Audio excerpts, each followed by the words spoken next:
So we wanted to make sure that on our side, we take full advantage of the CS being here, but also on the Cabinet Secretary side, he has a chance to interact very briefly with the report formally, although he has a copy with him.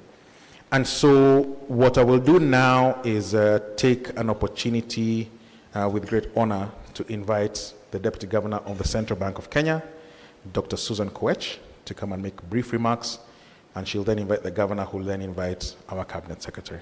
DG.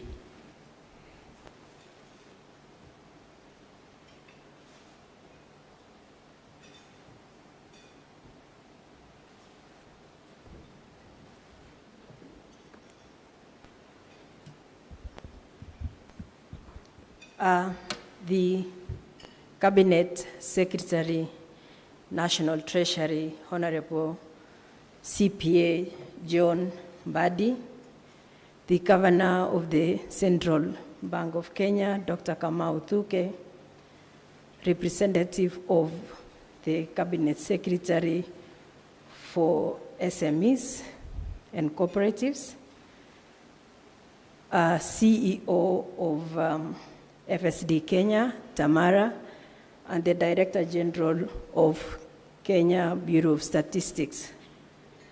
Distinguished CEOs present, the chairpersons present here, ladies and gentlemen, good morning.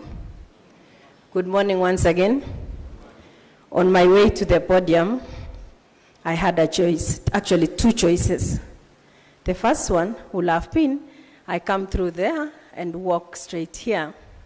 The second one was, I come through this shorter route and to be able to arrive as I did. I didn't choose the other one because it's longer and it would have made me look like I'm doing some catwalking. And as a dedicated and career banker, we don't know anything about catwalking. So I chose to take the shortest route to the podium so that I can be able to first appreciate each and every one of you for finding time to join us this morning. I wish to thank the CS National Treasury that despite his tight schedule, he found time to grace this occasion. As we are all aware, we have had this is the seventh Finaccess survey. The first one was done in 2006. And out of these surveys, which I really wish to appreciate my colleagues from the Central Bank of Kenya, our colleagues from the Kenya National Bureau of Statistics, the FSD Kenya teams, and the joint financial sector regulators for their input. Because over time, we've used the results of these surveys to be able to make policy decisions that have been impactful to the lives of Kenyans. And so once again, as we come to be able to listen through and to be able to see what came out of the 2024 Finaccess survey, it's also an opportunity because we know that it was really stakeholder-driven. I think the first stakeholder meeting was in November 2023. And out of that, and we have had several other conversations. And so today is such an important day, not just for the Central Bank of Kenya, but for all of us who are seated here, and especially for those of us who are passionate about financial inclusion, who are passionate about understanding financial health, who are passionate about understanding the issues around the gender divide, and more importantly, who are passionate to know with the emerging risks that have been able to come over time, for instance, the climate change, how do we sit? And more importantly, for all of us, who know that we are also starting off the journey for the National Financial Inclusion Strategy. And so we know that so it's really an exciting day this morning. And it couldn't have been more exciting if, in addition to the other stakeholders I mentioned, if we didn't have the Alliance for Financial Inclusion, the Kenya Deposit Insurance Corporation, Equity Bank, Safaricom, UN Women, who also have hosted us for breakfast this morning, IFAD, and the Kenya Mortgage Finance Refinance Company, also not only supporting us financially, but also having dedicated resource as we progress. I want us to be able to reflect, and especially to see what we have been able to do around issues of the digital credit provider space, to be able to regulate that space. It was out of actually the Finaccess survey that was done. You also look at it and see that we also had to roll out the banking sector charter. We also introduced the cost of credit portal, and we have a lot of work around the consumer protection framework, which we have been able to put it together, importantly, out of the previous surveys. And this specific one, we've also seen that out of, the pandemic, the COVID-19 pandemic, and then more importantly, looking at where our people were sitting, we saw the government came up with the Hustler Fund, which also has led to not just issues of credit repair amongst Kenyans, but when you look at it, and especially at the Central Bank of Kenya, when we normally do the agricultural survey, you realize that for some Kenyans, actually they fund their agricultural activities out of the Hustler Fund. So it's been really a very good journey for us, just ensuring that whatever comes out of that survey, that we use it for decision making. And so I want to take this opportunity, when you're given opportunity to do welcoming remarks, you be a bit brief as I have become today, so that you don't say what your boss is supposed to say and the subsequent speakers. So let me stop there and take this opportunity to welcome the Governor of the Central Bank of Kenya to come forward, give his remarks, and subsequently he will welcome the CS. Welcome, Governor.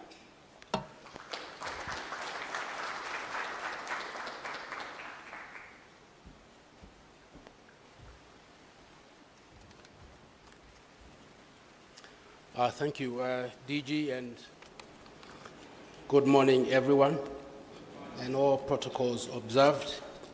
Mine is really just to invite the CS to make his remarks. Unfortunately, the CS has to leave a bit earlier than we had hoped. He has some other pressing business that could not be postponed.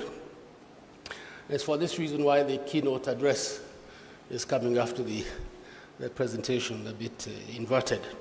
So let me also take this opportunity, CS, to thank you for accepting our invitation. We really do appreciate that. We wish you would have stayed a bit longer, but mine is just really now to welcome you and to ask you to make your keynote address.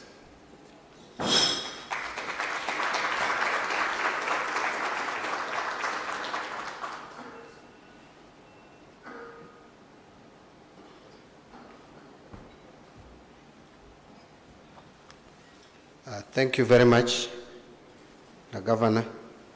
My apologies for causing disorganization of the program. I wish I could have avoided this, but unfortunately I have to get to other engagements, and this was equally important. So, Governor, I decided to come first and disorganize you. I am sure after my disorganization, you'll find a way to again organize yourselves and get back to the program. My sincere apologies.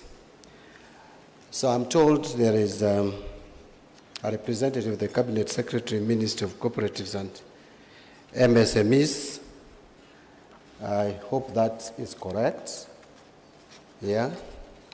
So the Governor's CBK, Dr. Kamau Thuge, the Deputy Governor, Dr. Susan Koech, the Director General of Kenya Bureau of Statistics, Dr. McDonald Lubudo, the CEO of FSD Kenya, Ms. Tamara Cook, Chief Executive Officers present, distinguished guests, ladies and gentlemen, good morning.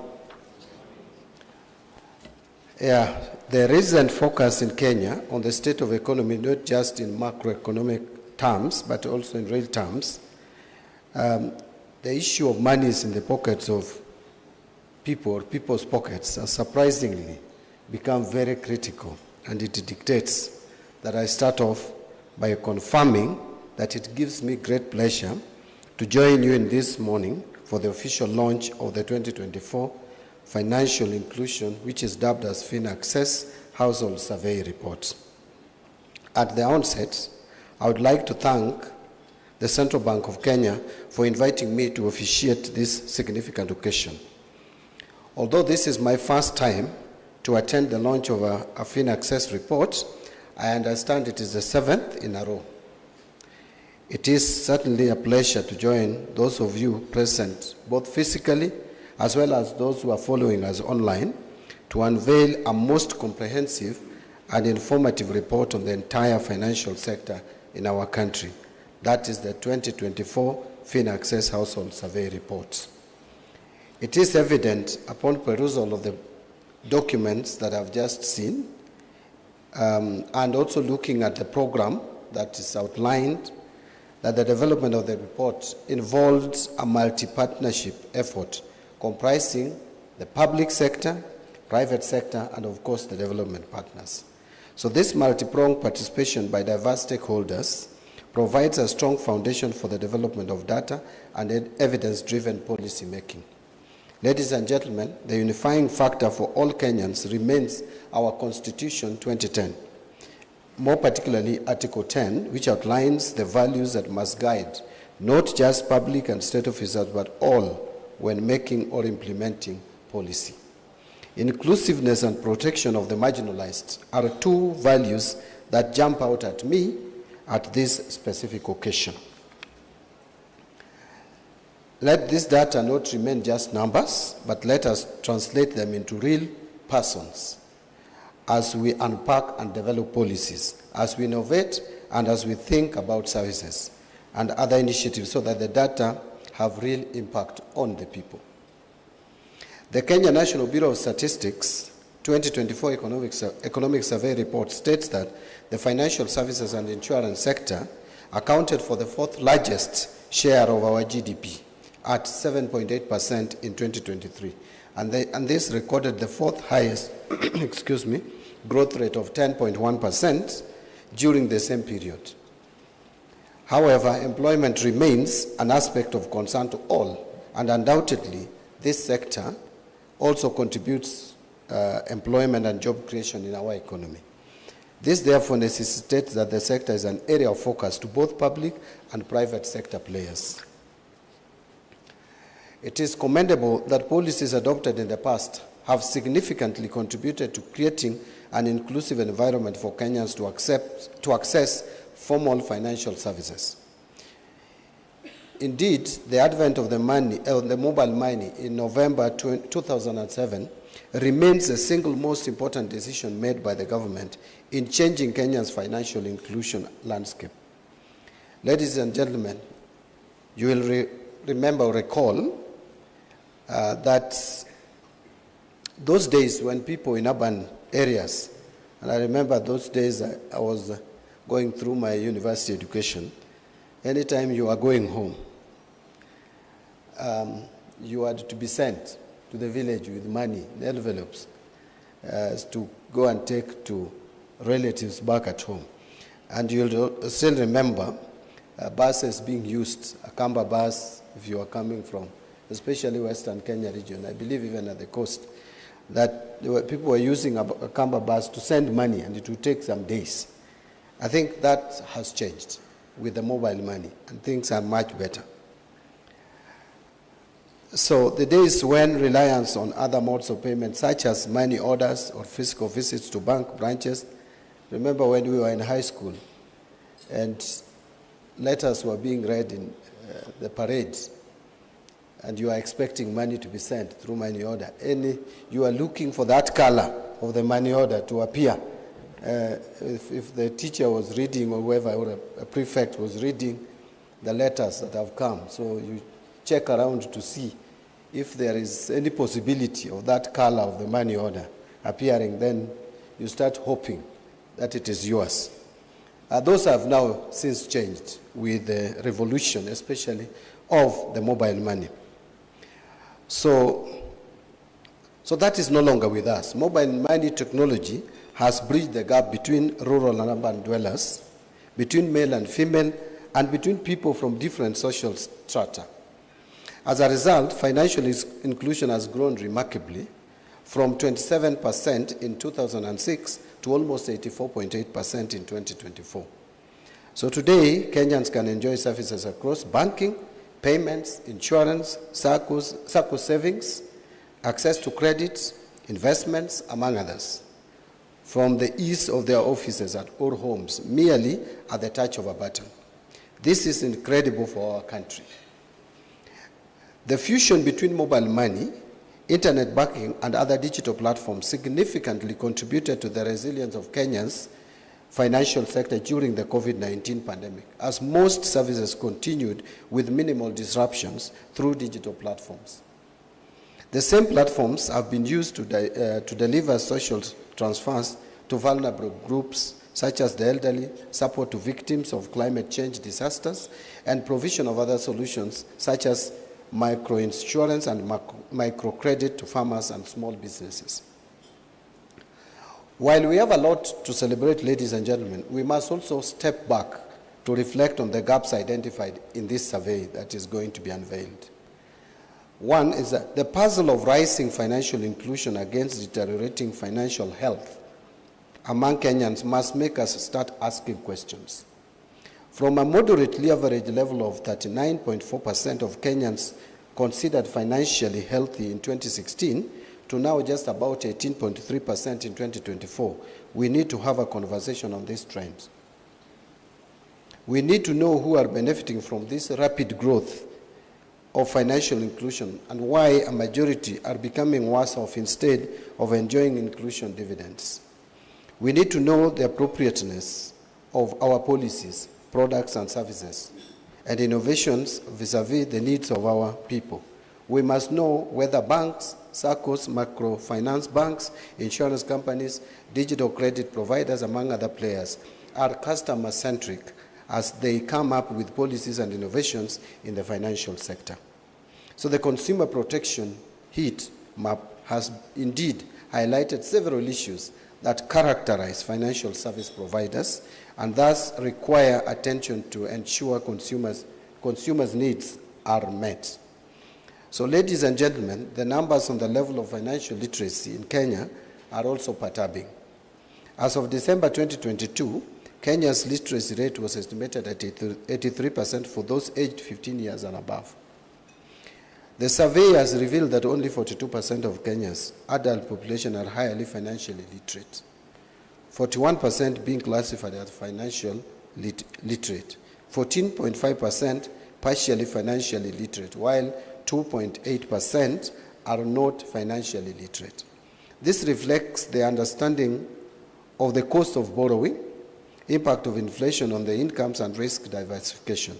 Financial literacy is critical in budgeting, smart decision about money, even at personal level, quality of financial services, consumer protection issues, and overall financial health. I hope the ministries present here, as well as other players, will make this strategic initiative for our people in their work plans. So, at workplaces, we need to have a system of helping provide information on financial literacy. We shouldn't, especially the HR departments, should incorporate financial literacy in their HR training manuals and programs. Another concerning statistics is the proportion of Kenyans completely excluded from accessing and using any form of financial services and products. Despite the wide range of products and services and providers spread across the country, we still have about 9.9% of Kenyans, which is around 4.9 million people in absolute terms, completely fully excluded from both formal and informal financial services. Why is this number still so high, and what is the impact of exclusion to this population? What is the role of each player present in reducing to this number to below 1%, which is the most desirable, and enhance universal access? Excuse me. The National Treasury takes the outcomes of this survey seriously and will work closely through this partnership to embed them in the financial services sector medium-term plan, the fourth medium-term plan, which runs from 2023 to 2024, and which is about to be finalized. The MTP4 plan, launched by His Excellency the President in March 2024, aligns the country's financial services sector to global best practices that requires Kenya to leverage on detailed policies and stronger institutional and market underpinnings for financial access, efficiency, and stability. The plan also captures priority areas from the bottom-up transformation agenda, which is now commonly referred to as better agenda. I'm confident that the 2024 Finaccess household survey findings provide additional information to enhance the MTP4 plan. The National Treasury will engage with all stakeholders involved in this survey to ensure that we craft and implement evidence-based policies to create a conducive environment that leaves no one outside the financial sector, regardless of their social status. So before I come to conclusion, I just wanted to say two more things. In my engagement with the governor, short engagement with the governor, and for those who may not know, the governor is a long-time friend of mine. We have engaged for a very long time, from 2012 to date. We started off somewhere in Naivasha when we were working in the task force, which came up with the Public Finance Management Act. And since then, we have worked closely, even when he was the PS at the National Treasury, and now again at the Central Bank. The question that is in the minds of Kenyans today is, yes, we have our fundamentals, economic fundamentals, working very well. We have these numbers. We have the economic growth that is average and above the world average. We have a very healthy reserves. We have a very stable shilling, in my view, for the past 2 or 3 months. We also have inflation at almost its lowest in a very long time. We have exports showing very positive signs.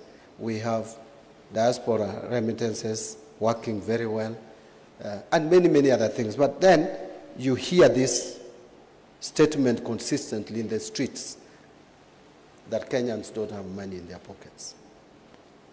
So we are in these positions of decision-making, policy decisions, to solve people's problems and challenges. So you cannot close your ears, you cannot close your eyes when people express that they feel that they have no money in their pockets, that they have eroded purchasing power. So the first question that we must ask ourselves is, what is causing this? I have shared with the governor, I've also had my thoughts in this, and I think there are 3 areas that need to be looked into. The first one is credit accessibility.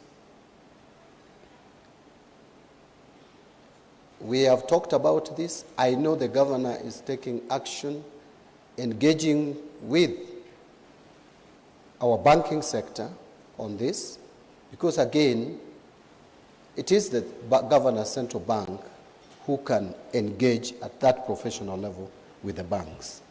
We don't want to see cabinet secretary getting engaged on this matter, because that would politicize the whole thing. We do not want politicize the financial sector. We want the financial sector to operate professionally. And that is why the governor has taken an initiative and is leading this process. It is my hope that the banks will see sense in reducing or lowering interest rates. The argument has been that the base rate has been high, the CBR rate, which now is coming down, at least to 12%. I don't know what the CBK Monetary Policy Committee will decide on Thursday. Hopefully, it will come further down. But even without that, I think the government has also shown some level of responsibility at the fiscal level. That is why, for now a number of weeks, we have been borrowing at a lower interest rate. The interest rates have been coming down.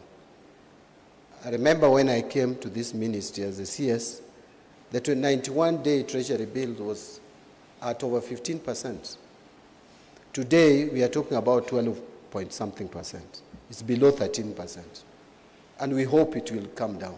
So let us see reciprocity. Let us see the banks responding by also lowering the interest rates so that Kenyans can access credit facilities to expand their businesses. And I said that it is affecting more the middle class who are starting up micro, small and medium enterprises. So let us see some response from our banking sector. I have told banks that, if this economy chokes, they are the biggest losers. So we need economy that is growing for the benefit of all of us. So that, to me, is the first one. The second one is the issue which we have talked about a lot, about the pending bills and possibility, and the fact that government is not paying for goods and services supplied, which again starves the businesses of much-needed liquidity. Again, the government is working on that through my ministry to make sure that we have a strategy to settle the amounts owing to business people from the government. Finally, is the issue which is affecting the working middle class. The working middle class feels that from around last year,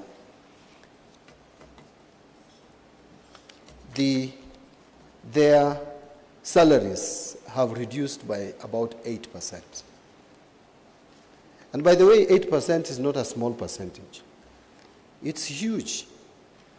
Because once you are taxed, if you have a gross salary of 100,000, it is taxed, and then you have other commitments, you make payments to your SACCO, loans, etc., you barely remain with 20% of your salary to meet your day-to-day commitments.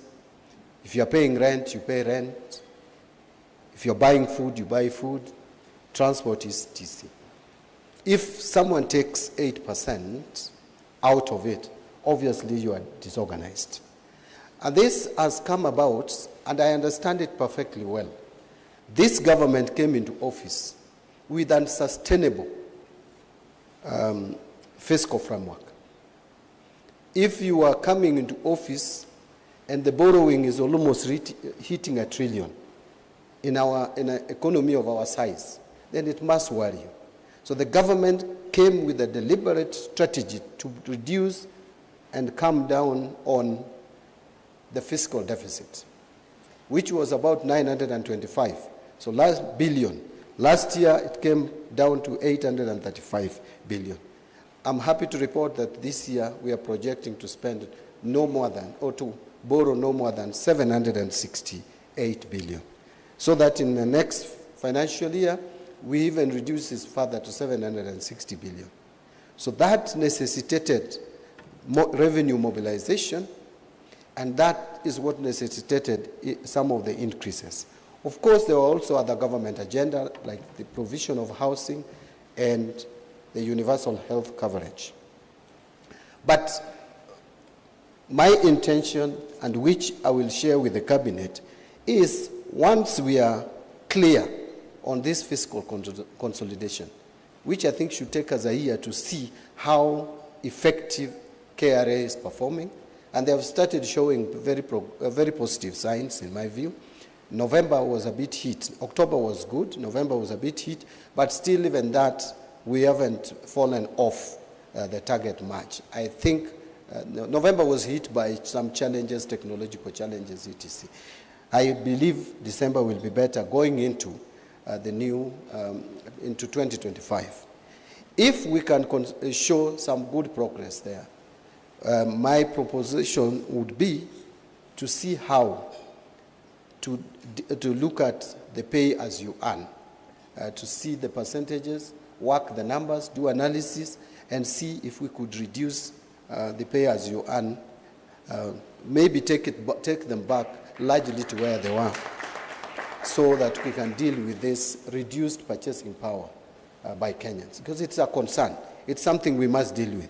But we are working on the numbers, we are analyzing the numbers just to see, so that we also don't make a mistake, because you can also make a mistake and go back to where we came from.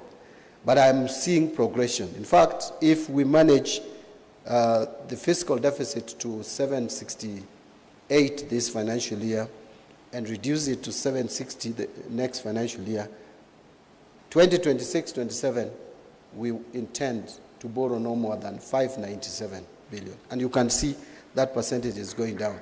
The benefit will trickle down to the economy, including even the rates that we are talking about, the rates that are charged by banks. I think I would have said much, but today I wanted to limit myself to just some of those comments, and allow me just now to go to my conclusion.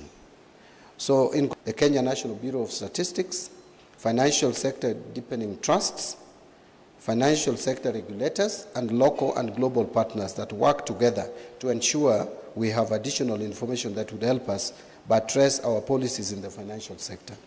My team present here will closely work with you to fully benefit from this report.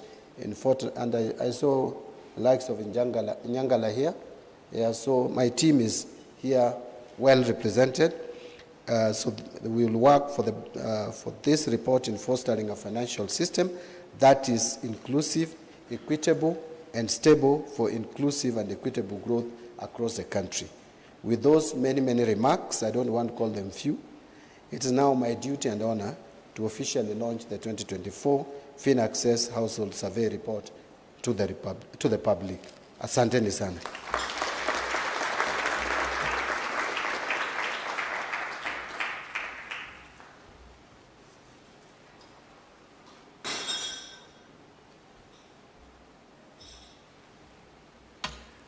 Thank you very much, CS, the Honorable CS for the National Treasury. Bwana CS, permit me to say that the danger and the risk when you move from being a politician and you go back to being a technocrat is you say very exciting things, but no one recognizes what you said. So you said you're reducing our taxes, people just sat there. So could you please very loudly applaud? You are going to Christmas, so I think that's a very good Christmas present. An appropriately sized round of applause to the CS, not just for that announcement about what may happen moving forward, but I think also to appreciate his launching of the product. But we want to do it a bit more colorfully, so I would like to ask that our CS, accompanied by the Governor of the Central Bank, also accompanied by the Director General of the Kenya National Bureau of Statistics, the Deputy Governor of the Central Bank, the Commissioner for Cooperatives, the CEO of FSD, CEOs present from the Joint Financial Sector Regulators, to please go to my right. My colleague Katunge, if she's not there already, she'll be there in a few seconds. She's there already. We want to sort of do this a bit more colorfully, in a bit of a memorable way. So if you just make your way there, CS Governor, the Director General, the Deputy Governor, the Commissioner for Cooperatives, the CEO of FSD, and CEOs present from the Joint Financial Sector Regulators. If you're there already and properly arranged, and Katunga, please be careful that they are as safe as possible.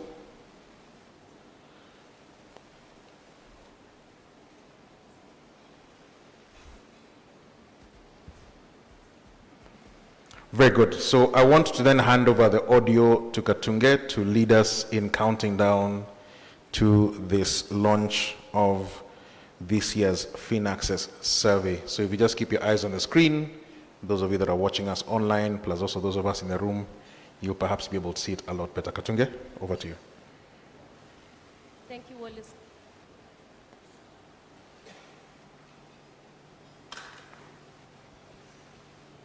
Thank you, Wallace. Yes, I agree. We need to be a bit more colorful this time. We will wait for the chief guest, the Honorable CS, to cut the ribbon. But while he's at it, we are going to count down at least from 10. All right? So please don't let me down. Let's count at least from 10 as CS when we get to 1, because you understand math. Then you can cut on the ribbon, right? Thank you very much. If you're accompanying the CS, please smile, because already the cameramen are there. So we start, ladies and gentlemen. 10, 9, 8, 7, 6, 5, 4, 3, 2, 1. Thank you, CS. Makofi tafadhali. Thank you very much for that. Ladies and gentlemen, the 2024 Finaccess Household Survey Topline report has been officially unveiled. Thank you very much. Makofi tafadhali. Thank you. So there you have it. If you are accompanying the CS, please stand where you are so that we can issue the report for the photo session. Thank you.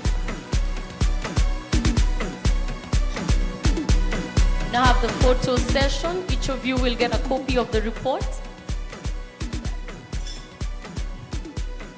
Please remember to hold the report in an upright manner. Thank you. Camera crew, take it away.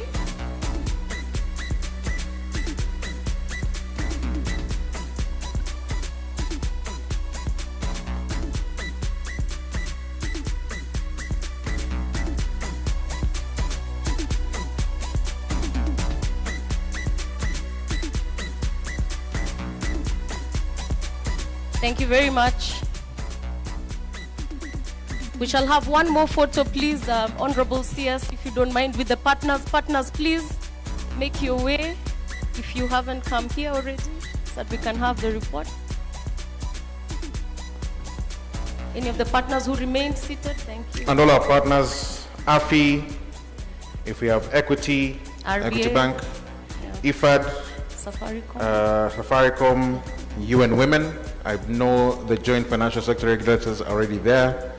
These include the Capital Markets Authority, the Insurance Regulatory Authority, KDIC, the Kenya Deposit Insurance Corporation, the Retirement Benefits Authority, and SASRA. We know those are already there, but just to mention them by name. You'll be hearing a lot more of this in terms of the partnerships, but they were actually very, very useful in providing not just the resources, but also being able to drive certain aspects of the report, trying to deepen it. So all the partners who are there, who have just named over and above the Central Bank of Kenya, FSD, and KNBS. including UN Women. Thank you very much. All smiles, Campbell, UN Women, all smiles. Thank you.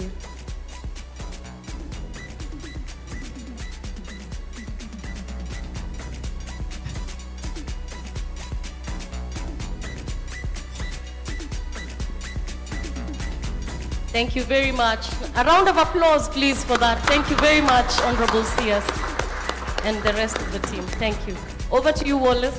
Asante Katunge, and thank you very much to everyone who has joined in the official launch of the survey. So we'll ask, as the CS makes his way out, and you have our permission to depart, as CS indicated, he does have quite a tight schedule. We'll ask the rest of us who are there to please take our seats, because we now want to get into the meat of this Finaccess Household Survey Report for 2024.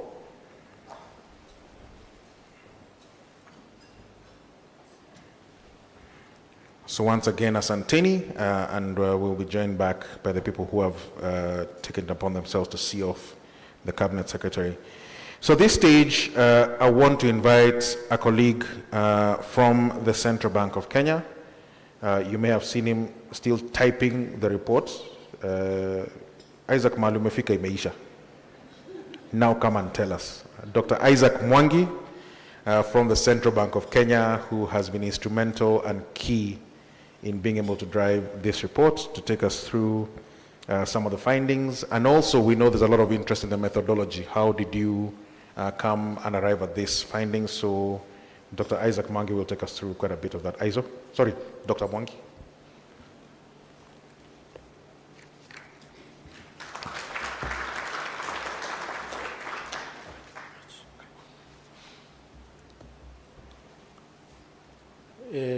Good morning, all protocols observed. Mine is very simple. Following the official launch of the report, I'll just take you through the key findings, the top line findings, so that we can appreciate the journey. And to start us off, I want to give a small history of the Finaccess, where it all started. As has been mentioned earlier by the earlier presenters, we started this journey in 2006. So it's been a journey, and this is the 7th in a row that we are launching today, to be able to assess where we are as a country, and also to be able to inform the various stakeholders on the market opportunities and the data sets that we have, and how rich the data is, and how you can leverage on the Finaccess findings to be able to make policies, to be able to design products. So it is for the market, and this is a public good. We do it for the public, and that's why the data is freely available on our websites. When we started off in 2006, we used to work very, very closely with the financial sector depending in Kenya, who are the main financiers. But over time, as you've been able to see, the partnership can only grow, and we invite each one of you to partner with us in subsequent Finaccess surveys.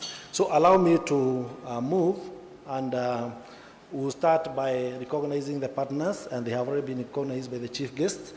These are the partners that we have been working with over time, and as I have mentioned, the partnership is growing.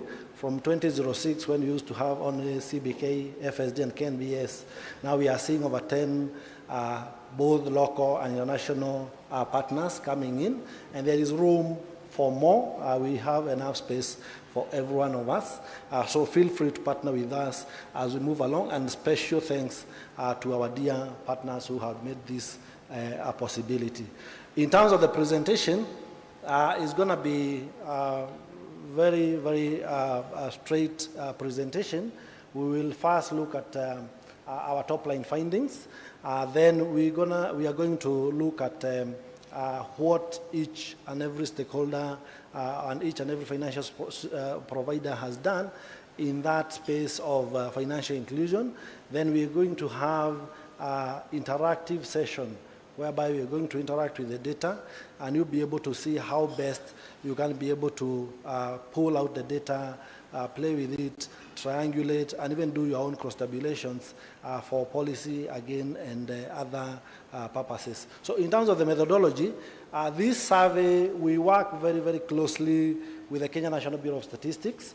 The Kenya National Bureau of Statistics is the one that is mandated to conduct all statistical surveys in Kenya, and it supports government and other agencies in terms of rolling out the surveys. So this survey and the results